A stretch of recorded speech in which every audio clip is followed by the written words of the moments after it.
कर्मण्येवाधिकारस्ते मा फलेषु कदाचन मा कर्मफलहेतुर्भूः मा ते संगोऽस्त्वकर्मणि।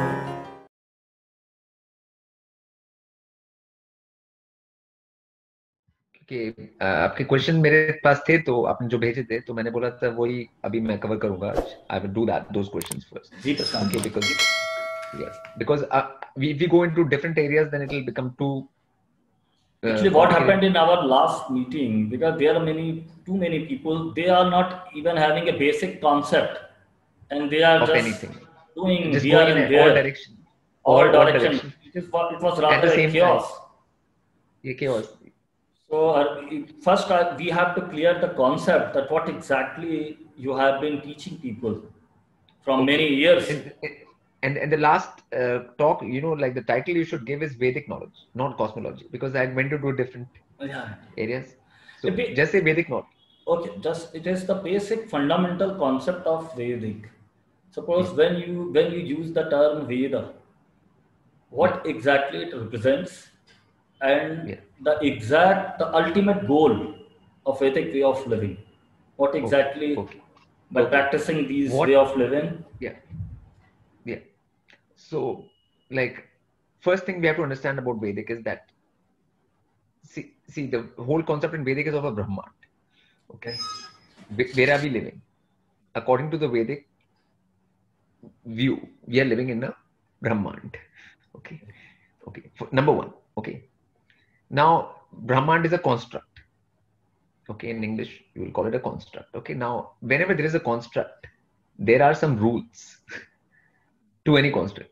You cannot make anything without some laws, rules, So, understanding of those rules and laws of this Brahmand, which is since the Brahman begins to the time Brahman finishes, that is Vedic knowledge. Okay, so it's time, like as soon as Brahman comes into play, Brahma creates Brahman to the time of its dissolution. The whole thing comes under Vedic, the knowledge of that Brahman. Okay, so we have to understand it as that. Okay, so that is the Vedic concept. Knowing is very important. Knowing is becoming. The moment you know something, you become that. No, you're talking about applying, obviously. I mean, if you can't apply something, like if you learned about some rule and law and you can't really apply it. So what I understand that you are giving emphasis rather on the existential knowledge. Yes. The existence functions with certain rules. Yes. There are people, they are not even aware of that. And they are doing in automation mode. Awareness is not there. The moment you become awareness is very important. Rules are there from very primordial stage. They are there. So like first, even knowing that these rules exist. Yes. And that we have to find these rules and we have to function by them. Okay. If we don't function by them, we are in problem as beings. Okay, that's the basic crux of Vedic knowledge. Now, this brings me into another point that people don't understand. They don't have their awareness anymore right now. This brings me to a question of yours, which you asked about Bhagavad Gita. Yes. Okay, you asked me like, how is Bhagavad Gita important? What is its relevance right now? Okay, now Bhagavad Gita is said by Krishna to Arjun in Dwapar Yuga. Okay, that's that. Now in Dwapar Yuga, beings like Arjun, if you look at Arjun, he has got a lot of education from Rishis itself. Beings like Rishis, he has undergone all basic discipline of body. He has undergone everything which is to be known about how a human body should be dealt with or a body should be dealt with. He has gone through everything like that. Now, when a being is speaking to a being who has already all the basic knowledge, the talk is on another level, which is not relevant for any person of right now. Yes, that is because nobody is Arjun right now. Okay, nobody has that level of either discipline nor understanding of anything like Arjun had. Already, before Krishna talks to him, his previous knowing itself is more than any person right now on earth. Okay. So that discussion from a being which knows much more than Arjun to Arjun, who already knows a whole lot, Yes. is of no use at all in today's age, where beings have no idea that they're even a being. Okay. Beings have no basics at all. So the knowledge of today, for today, should be the discussion, the dialogue, the Geet of today should be on One basics thing for more people. important, earlier also in last interview, I just mentioned there, Vedic concept gives emphasis on the individual, not to the crowd. Because one knowledge is transferring, always knowledge transferred to one individual to the another individual. Krishna is individual and Arjuna is individual. These days, what happened that there is one Guruji is sitting on a high pedestal and he's giving to the common mantra to the all. And it is just like a Vedic concept. There is a the God sitting on the seventh heaven, and there is a uniform you are supposed to wear, and there are the 10 commandments you are supposed to follow. You cannot ask the question. The moment you ask questions, it is a sacrilege. It is a blasphemy. Yes, that's so. It's, yeah, But that's in the thing. Vedic So, concept, in another in Vedic concept, if Krishna came, all he got the debate. And when Yes. Shiva came, he got the debate with Parvati. Always questions, questions, questions. And on the other hand, Western concept, the moment you ask the question, it is a blasphemy. There are 10 commandments.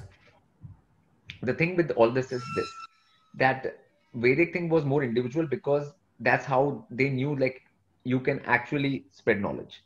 Because even rishis, they had chosen disciples, right? Like all of them had chosen disciples. It's not like they were talking to the masses. You know, rishis were not dealing with the masses. You know, and Krishna also talked to Arjun because he's in a position to be talked to Yeah. about that thing. I mean, because if somebody's not in a position to be talked about something, okay, then you cannot talk to them about those matters. It will be of no use to them. Just like if you bring a big calculus theorem to a person in second grade, Yeah. what does it mean to them? It means nothing to them. It you know, it's just you know, like of no use to yourself or others. But there are some basics for all human beings when they are born here on earth in a human form, in a human body, which everybody can do. Like I'm talking about very basic control of body and things like that, which should be told to everyone, which obviously no guru tells even, because the gurus of right now are not gurus anyways, you know, because that is just a business, okay, in the Yeah. modern age. Okay, it's nothing to do with actual knowledge. When they say that there is 33 million gods, this is, I don't think that it is correct. Yeah. There are only, if there are only 33 gods, the emphasis on the individuality. It is because nature loves diversity.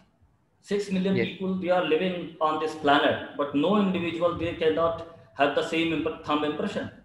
Yes. Because nature is giving emphasis on the individuality. Okay, Yes. you cannot, Yes. two people cannot be Yes. the same. So the Ye- Vedic yes. concept is giving that there are many methods. There are Yes, many ways. but the thing is, yes, but the point is, there were some basics to everything. Like even if a rishi has a rishi code, okay, now he has, like, let's say 20 disciples at one time. He's teaching. Now all 20 disciples will have different nature, different way of being, Yes. different that thing, but they will all do the same discipline. Discipline will not change just because your nature is different. Yeah, that's Basic discipline, the disciplines will apply to the all, whether your nature can be any different, does not matter. Okay, so so there is a basic core thing, and then comes individuation and differences and all of that, which is there anyways, you know. Yeah. And yeah, so that is rishis are very well aware of that. So the Vedic thing always keep that in mind, but it always says that there are some basics which apply to everyone. You know, like right now, everybody has nose, they're breathing through it. You know, you have Yes. lungs. You know, like there are basics which apply to a human body. Yeah. Once you take a birth as human form, no matter what your nature is, human nature might be different within that form and within that body, but there is a basic core principles which apply to Because, your. my only emphasis Yeah. is that when you become alone, there is a saying of Sartre or some Western thinker. It is saying that when you are alone and feeling lonely, definitely you are Yes. into a wrong company. Means Yes. people are afraid of their aloneness. So the Yes. only question in Vedic thing is that first you have to be alone. There is a big difference Yes. between loneliness and aloneness. Aloneness Yes. is Yes. powerful. There is a Yes. term used for in Sanskrit. There are Surya Sahasram. There is a term used for sun. There is a synonym of sun is ekaki. Yeah. Whenever sun comes from the horizon, there is no other star in the background. It is the Yes. only. The emphasis Yes. on the you have to become individual. Yes. Okay, so Yes. Buddha is sitting Yes. somewhere in deep forest and he Yes. suddenly got enlightenment. Yes, I will explain that something about this very, very clearly, rather than going into stories where we don't know. But I will just tell very, very clearly, like when you are alone, you do your sadhana or tapasya alone, right? Because finally, when you work on yourself, any being who works on oneself will always be alone at that time. Because whenever you're working, you're actually alone. Even if there are other people there, Yeah. other people might be around, but But whenever you're people live working in on yourself, illusion that they are having somebody in the background. yeah, but you might have even people around, but you're still alone. Yeah. When any being works on oneself, even from a Jyotish point of view, when this first house is first house, Yes. you working on when you're working on yourself, you are always alone anyways. By definition, it's not like even if the seventh house means there are people around you, or second Yeah. house is People are beings so around you. possessed with seventh house. They are Yeah, always yeah, thinking that they are somebody is with me, but nobody is there. You yeah, have yeah, to accept your aloneness first. This is the yeah, first yeah, yeah. step towards the spirituality. And second house, because second house is beings which are more even around you, Yeah. that's why they call it family in Family. Jyotish, like Yeah, yeah. okay, because they are the ones around you. Immediately Maybe close immediate, next like to you. second, okay, Yes. yeah. So because whatever is, you are first, and then whatever is sitting around next to you, whatever around you at any time, so but you're still alone, because if you do your own discipline, your own sadhana, your own tapasya, you are definitely alone at Yeah. that time. So everything is that first house anyways, that people have to understand, that is very, very inherent in the first house. Like that's why in the Jyotish also, without first house, nothing. No. If first house is not there, All the 11 then houses surround the first house, they are yeah, relating to. In yeah, relativity, yeah, we yeah. say So that so one. so it first goes, everything goes. Yes, yes. If With the first reference, goes, everything in the reference of first house. first house, yeah. So You're everything saying goes. that the family, this is family, whose family? It's the first house's family. Yeah, first house. So what I'm saying is, without first house, everything falls anyways. Yes. It's like there is nothing without the first. Okay, so that should be people. Now in the Vedic thing, that's why in every science of Vedic, everything is very clear that you are a being. Okay, your being means you are a individuated being, a separate being in the multiverse. It's full of many beings. You are one of them. You can take a human form right now. You might be in another form another time, but you will still be a being. Okay, so even that beingness, to understand that you're a being and you're inside this Brahman. Okay. So that is creates a sense of aloneness anyways, because it's just you and this whole big Brahman. And you are there. And it's your job to go as per the laws and rules if you want your well-being. If you want, as a being, if you want your well-being in the future, you better do these things. Okay. So in that you're alone. Nobody else will do it for you. Yeah. Your family won't do it for you. Other people won't do it for you. There is nobody in this whole Brahman which will do something for you, which you have to do yourself. So, This I is mean, what when Arjun, Buddha, after enlightenment, he said that Appadipo yeah, Bhav, be a light into yourself. I'm not going to help you.